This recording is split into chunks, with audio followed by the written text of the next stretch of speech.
It's time for soup for supper with a new cookbook. This one looked really interesting to me and came with high reviews on Amazon. So let's take a look at one of the soups. Ooh, those look really good. But let's go ahead and keep going to the soups, where we're going to make tortilla soup.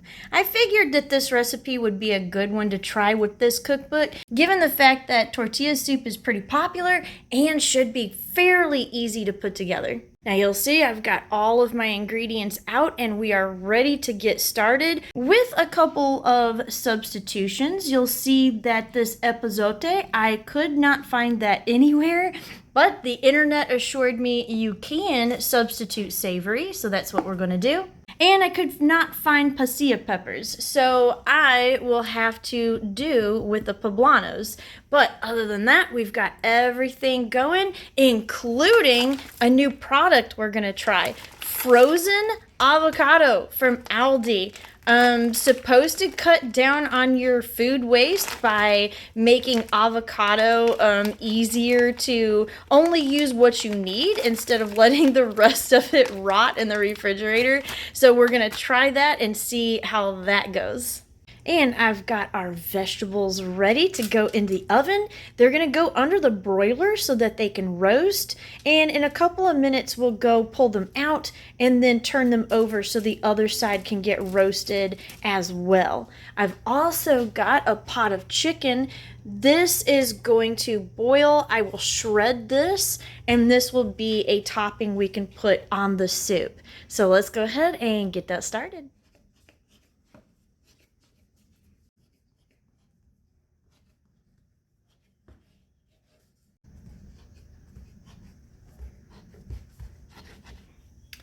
Our vegetables are half done. I'm going to go ahead and turn these over so that we can roast the other side. They will go back in the oven probably just for a couple minutes. This didn't take hardly long at all, maybe 3 to 4 minutes.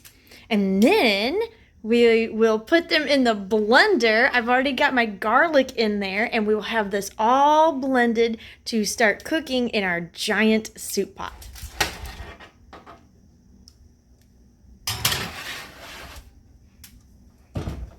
These are looking so good. We'll go ahead and pull them out. That didn't take long at all. Once that broiler gets really hot, it is fast. So let's go ahead and get these into that.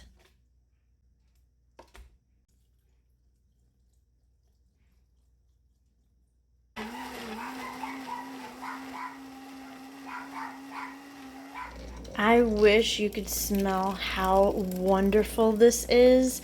It doesn't look like much now, but we're gonna cook this down, add more of our chicken stock, and it's gonna be a beautiful soup. And while the soup is simmering, let's go ahead and take a look at this cookbook itself. I really like the layout of it. It's got beautiful pictures of pretty much, actually I think every recipe in here has an accompanying picture, which is really nice. The food looks really good, really wholesome, and really tempting. Especially those look really good. So I've enjoyed looking through this cookbook. I think a lot of these recipes are going to be really tasty.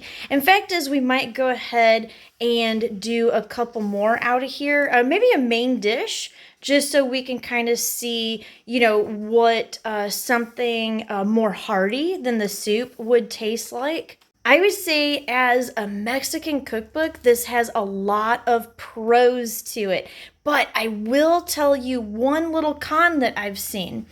As I alluded to earlier, I could not find the Epazote and I could not find Pasilla Peppers. And we do have a pretty sizable Hispanic population in Greene County, so I kind of thought that would be easy ingredients to find, given that most of our supermarkets has a large Hispanic food section. So you can find some really great and tasty items that you wouldn't normally see. However, those are two things that it did not have. So if you do get this cookbook and you live in a more rural area, area, you may have to do some shopping on Amazon or some other type of food website and have those ingredients shipped to you. If that's not something that you want to do, then this cookbook might not be for you. Now, on the flip side of that, as we're looking at this recipe, these are actually peppers that I have seen in supermarkets in this area. I can get this Mexican oregano. I've actually grown some.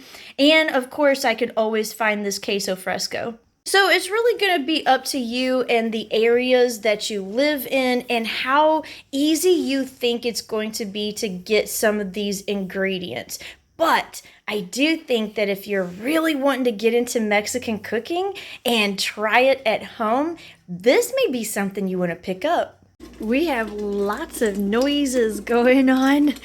As you know, tomatoes are really bad about splashing out of the pot, but they're ready to go ahead and add our chicken broth, so we're going to go ahead and do that now.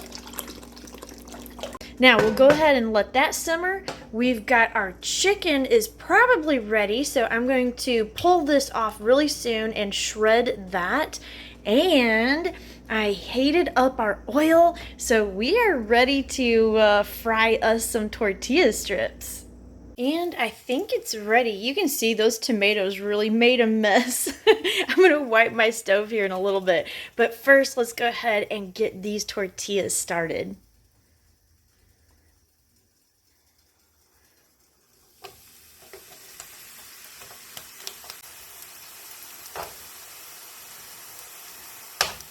We are really close to being done and getting to try this soup.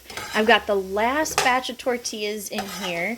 These should be ready to go ahead and pull off, and I will add them to our pile of beautiful golden crispy tortilla strips. And by the way, they're extremely addictive. I've been munching on them this whole time. Our soup is going to need its salt and pepper, and it will be ready. And then I've already pulled out the chicken, so all I need to do is shred that, and we will be ready to add our other toppings.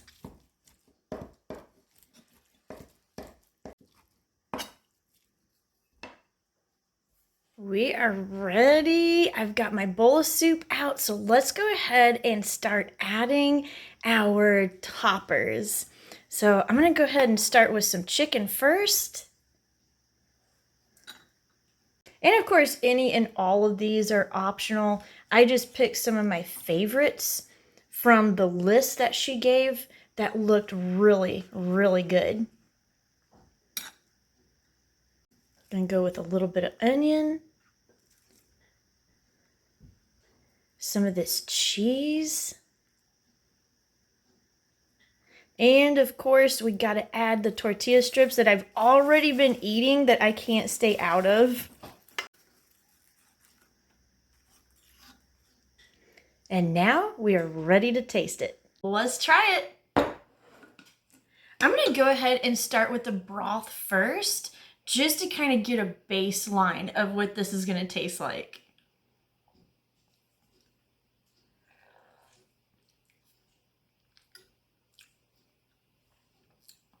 Oh yeah, that is so good. It's hard to describe. I'm gonna try to say it this way. It has a really unique but comforting, homey kind of taste to it. Kind of something that you could see coming home on a cold winter day from school and your mom would have like a big pot of this going on the stove. Kind of that smell and that taste to it. It's very earthy and it's also deep. Like it's got a very complex flavor.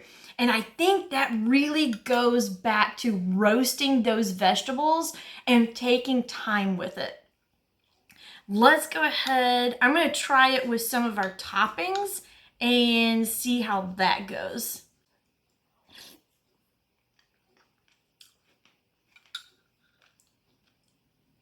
Oh, perfect. Absolutely perfect. The silky avocado the bite of the cheese and that bit of chicken, all of it works together so well. And of course, the tortilla strips are awesome.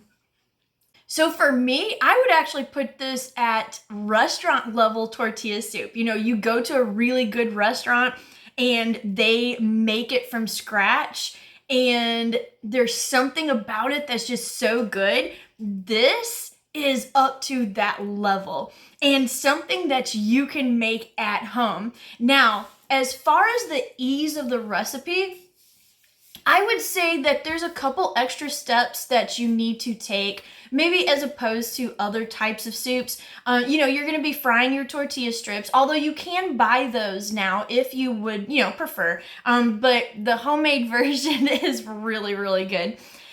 You also have to roast your vegetables, which is going to take a little bit of time, but not a whole lot. You know, once my oven got, you know, really going and that broiler was on high, it only took a few minutes on each side. So that's not too much of a turnoff. You may have a little bit extra dishes than you would with a other type of soup because you're going to be getting your blender and that kind of thing out. But in this case, I think for just a little bit more of an effort, you got a really good soup and that effort was worth it. Now, as far as this, I think the instructions was very clear. It's well written. It's something that even if you're not familiar with, as I wasn't, this is the second time I've made tortilla soup, and the first time was like going on, well, about 12 years ago, actually. And it was a pretty bad recipe and I botched it pretty bad. So this is a huge step up from what I was doing before, which is a testament to the good instructions that are in this cookbook. So I would say definitely give this soup a try. And if you want to, go ahead and give this cookbook a try. I'll have this on my Amazon link so that you can see, you know, where to get it and how much it costs. And there you go, another soup for supper that we had, and what a really good one we picked. So hopefully next month soup will be just as good, and it may be the last time we have a soup for supper because we're actually transitioning out of winter into spring, unless I start doing some more lighter type of soups. I don't know, but we may have to kind of phase this out and phase something else in, but we'll see about that. So thanks for watching this episode and hope you enjoyed it and you try this soup, and I'll see you next time. Bye.